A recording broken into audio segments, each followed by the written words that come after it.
Hi, my name's Stuart Lynch, and this is the second in this series on how you can add in-app subscriptions to your SwiftUI app using Adapty, a third-party SDK for StoreKit purchases. In this video, we'll design and create our paywall so our users can purchase a subscription. We'll be testing on a real device, so you'll have to make sure that you have a developer account and set up a Sandbox user. I'll show you this in the video. I love getting your feedback, so tap the thumbs up button if you enjoyed this video and leave a comment below. Make sure you subscribe to the video and ring that bell to get notifications of new videos. And if you want to support my work, you can buy me a coffee. If you want to follow along, I highly recommend that you watch the first video and complete the starter project so that you can test on your own devices. As I mentioned in the introduction, I want to present a purchase screen if the user has not yet purchased a subscription, or it has expired and are trying to create more contacts beyond the threshold limit that I'm setting to 3. To do this, we're going to set up an enum that we can use as our model for our subscriptions as well. There will be 2 cases, basic and premium. If the user pays for a subscription, we'll change the level to premium and unlock the ability to create more contacts. So first, create a new file and call it level. In there, create an enum called level. It has 2 cases, trial and premium. And the trial case will be the default, and the premium case will be the in-app subscription purchase case. So we can add a computed property called max that's going to be an optional int. Now, if we switch on self, then we can return 3 for trial and nil for premium.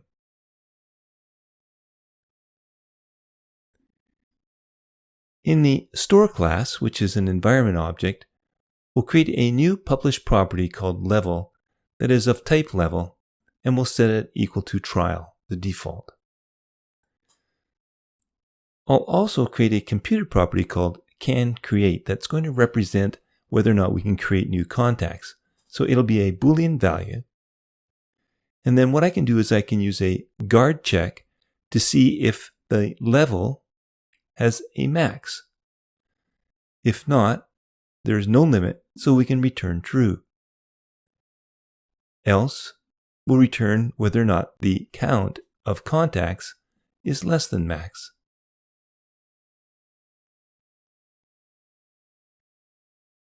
In Contacts List View, there's a button for presenting a modal sheet to create a new contact, and it is triggered by a form type property where the value is set to new.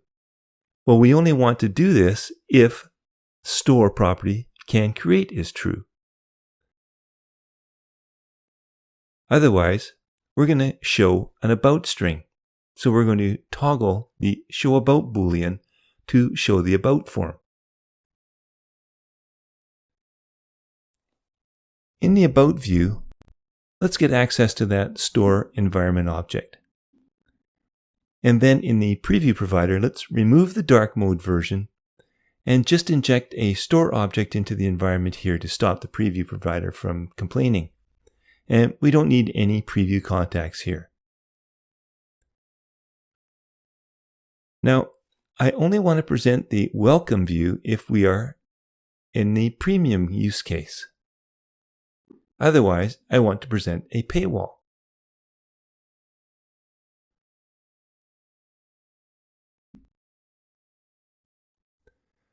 Well, I can test this out in the preview right now on the list view. I have only 2 contacts in this list, so let me create another one if I can. It appears I can.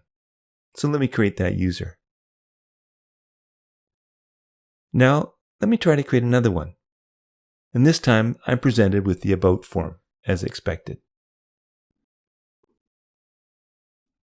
The about button triggers the same presentation, so we're good. Let's go back to set the level here in store to premium instead.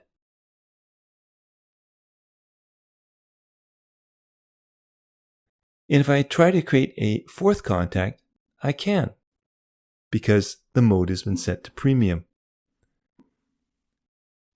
Let's set it back to trial. We'll need to determine when this contacts list view is presented whether or not the user already has paid for a subscription. So what I want to do is to create a new Purchase Manager class as a singleton to handle all of the functions related to Adapty. And this will include our initializer as well. So I'm going to create a new SwiftUI file and I'll call it Purchase Manager. I'll import Adapty and I'll create a new class called Purchase Manager. And then I'll set it up to be a singleton by creating a static shared property that's an instance of Purchase Manager. And then I'll create a private init to initialize the class. Next, I'm going to create a new static function that I'm going to call configure, and I'll cut out the content from the onAppear function in my app entry point, and I'll paste it into the body of this function. So let's create a hasPurchase function that is going to return a Boolean value. And it's going to make a call to an Adapty asynchronous function, so this function itself is going to have to be async as well. Now the purchase info is retrieved using the Adapty getPurchaseInfo function, which is asynchronous and can fail.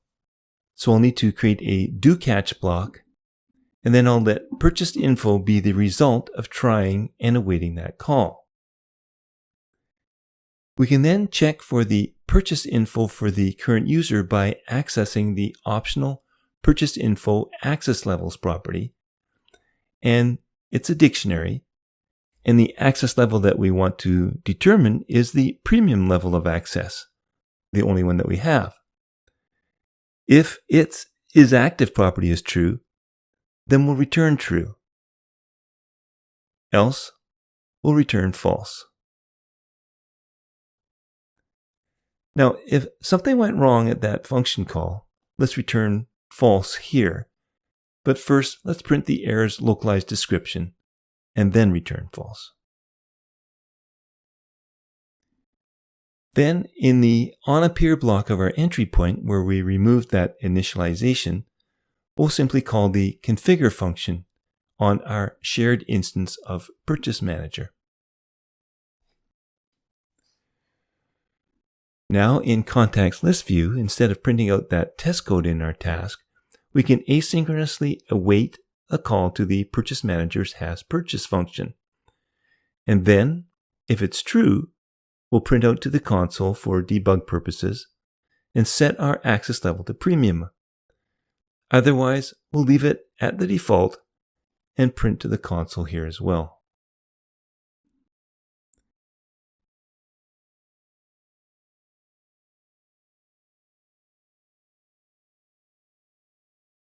Now when I run this in the simulator, I'm not getting any errors, and I'll see that it's printing still on trial. We're going to have to run this on a real device to make some purchases, but first, let's design our purchase view and functions related to purchasing. In Purchase Manager, I'm going to need 3 functions, so let's stud them out first so that we can add them to actions in our yet-to-be-created view. The first function we need is one that will fetch all of our paywalls and then be able to get access to the products. This will be an asynchronous function, and it'll return an array of paywall model. Let's just return an empty array for now. The second function we'll need is one that will allow us to make a purchase. And we'll need to pass in a single product parameter, and that's of type product model. Again, it's asynchronous, but this time we'll return a Boolean. That'll be true if we're successful and false if not. Let's just return true for now. The final function will be a restore function in the event that the app doesn't know that you've purchased, and that's a requirement by Apple. And it will require no parameters, but it's asynchronous as well, and it'll just return a success boolean. Again, let's just return true for now. So in About View, let's replace that placeholder that we used, that text view for our paywall, and create our buttons and our text for our paywall. First, let's import Adapty. Next, let's create two separate properties. The first is called Paywalls, and that's an array of our paywall model. And the second will be Products, which is an array of the Adapty product model. And we're going to initialize them both as empty arrays.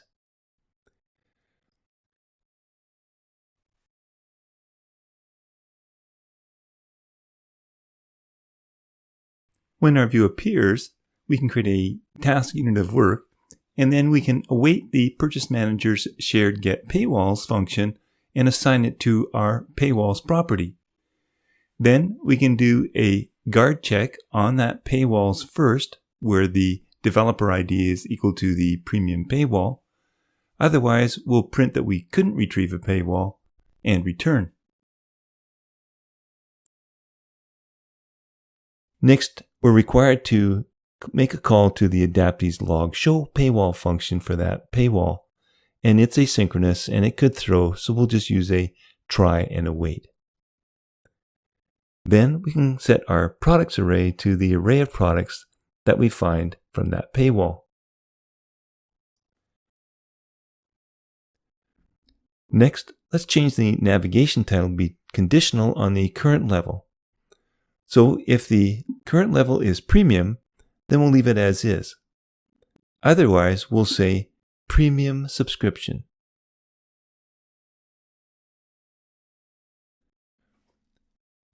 Now let's create some text and buttons for our paywall. And we'll add an image to spruce it up a bit. So we'll start with a VStack. I'll add a text view with the string subscriptions. And I'll set the font to a title size. I'll follow this with another text field that indicates what the limit is. And I can get this from the level trial max property. And I'll set the font weight here to light. And then one more text field. And here I'm going to say, remove all restrictions and create as many contacts as you like. And I'll set the font to headline this time. Now that we've got our header text done, we can use a for each loop on our products array. And we can use the products SK product property as the unique ID identifier so that we can get an iterator that we can loop through and create views. So within this loop, I'm going to create a button where the label will be a VStack with two text views. The first text view will display the product's localized title. The second text view will display the product's localized price. And remember, that's an optional, so we'll need to provide an empty string. It shouldn't be optional. Let me set the button style to bordered prominent. The action that we'll need to call here will be our Purchase Manager's make purchase function, passing in that product. It'll return either true or false, and it's asynchronous, so we must create a task unit of work, and if we await the result and it's true, we can set the store level to premium. Now there's two products, so there will be two buttons. Below the for each loop, I need to create a button that we'll call the restore function. So the label will just be restore purchases. The action must be a task unit of work.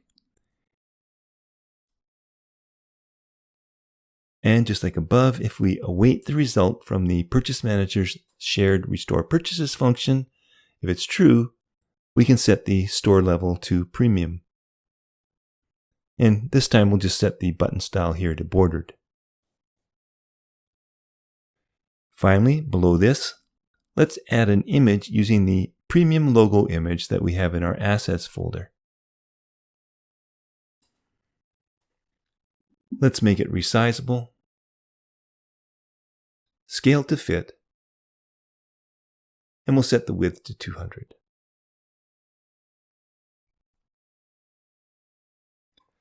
I'm getting a build error here, and that's because this level trial max is supposed to be optional. But we know that if we are at the trial case, it's not optional, and we have that value of 3, so I can safely unwrap it. Well, before we test, we need to code our functions that we stubbed out in our Purchase Manager. First one is this getPaywalls function. Well, we'll need to call that Adapty getPaywalls function to retrieve all of the paywalls, and it's a throwing function, so we'll do that within a do-catch block. Then we can do a guard check to unwrap the paywalls by trying and awaiting the Adapty getPaywalls function's paywalls property. Else, we can print to the console that there are no paywalls and return an empty paywall array. If they do exist, we'll return that array. When we catch the error, we can print out the localized description and just return an empty array. To make a purchase, we'll execute the Adapty makePurchase function, and that'll require a product. And this too may throw, so we'll need to create a do-catch block. We must try and await the completion, and we can assign the result to a purchase result variable. The purchase result has a purchase info property, and it has a dictionary of access levels. The one we are interested in is the one that is the premium one, and we'll check to see if its isActive property is true. If it is, we can print that a purchase has been made, and then we return true. Else, we'll return false. In the catch block, we'll do the same as above. We'll just print an error and then return false. The restore function is very similar. We just don't have to pass in a product. So within a do-catch block, we'll try and await the Adapty restore purchase function and assign it to a variable that we'll call restore result. Then, as above, if the access level of premium is active, we'll return true, otherwise we'll return false. And then in the case that the function throws an error, we'll catch it and then print the error and return false. Let's test on the simulator first. If we try to create a fourth contact, the About screen now pops up and displays the purchase screen as we expect. Similarly, if I tap on that About button, the screen appears as well. Let me just change this to say restore completed and add a print statement if it couldn't be restored. Now, in order to really test a purchase, we need to do two things. We'll need to have a Sandbox user and a real device. So before you can test on a device, return to App Store Connect and go to the Users and Access tab. Under the Sandbox section, select Testers and create a Sandbox tester. Now, it must be a legitimate email account. Now, I've already done this, and mine is called Test User. I've already added this user on my device using the Settings app on the iPhone and the App Store section. So I'm going to switch to that device, and then run it with the next code. Let me bring up the phone screen here while it installs and launches. Now, there are no contacts yet on this device, and I could go ahead and add 3 because I know that I can. But when I try to add a 4th, the About screen would appear. But I can get that About screen to appear right away by tapping on the About button. And I can see my paywall as expected, showing the Canadian prices this time because this phone is in Canada. Now I want to do a monthly subscription. When I do this, the Sandbox app purchase screen appears for this test user. When I tap on subscribe, it asks me to authenticate again once more. This is just a Sandbox thing. When I sign in, it attempts to make the purchase and then eventually displays done. Shortly after that, a new screen shows up indicating all set and that the purchase was successful.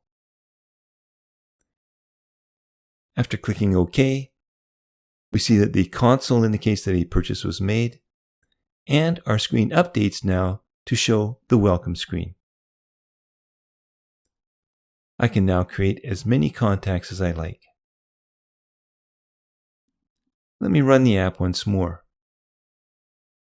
When I tap on the About button, I see that I'm still registered as having purchased. I was able to make that call to determine my purchase status. Great. Now on your phone, if you open the Settings app and go to the App Store section where you had to register your Sandbox user, you can scroll down to where you see that Sandbox account. Tap on it and then on Manage, and you'll see your active subscriptions. You can tap on one and cancel it if you like, or you can wait for it to expire on the Sandbox user account in App Store Connect. And in App Store Connect, you can specify how long you want that subscription renewal to last. Now, even though it's a monthly subscription, we don't have to wait a month to see if it expires. I've set mine to expire and renew every 3 minutes. And it will renew up to 12 times after the initial purchase. I could cancel that subscription right now to speed that process up. Well, I went away and had lunch and returned, and I see that now my subscription has expired. Let me run the app once more. And when I tap on the About button this time, I see that I'll need to renew. My subscription had expired. Now, Adapty does cache the purchase info on the device, so you may not see the expired right away. And normally this isn't a problem. But if you want to force it, you can return to the hasPurchase function, and when we call the Adapty getPurchaseInfo function, we could set the force update to true. You'll have to trust me that the restore function works. Well, it would appear that Adapty's claim that you can integrate in-app purchases within an hour is true. I've done it probably over 2 videos within about 45 minutes. And we've completed our integration into an existing app. Well, now that you have the Purchase Manager singleton, it would be even quicker to integrate this into other apps of your own. In the final video on this series, I'll be checking out more customizations and create a second paywall to see how you can modify your paywall screens from Adapty's end without having to upload and release a new version of your app.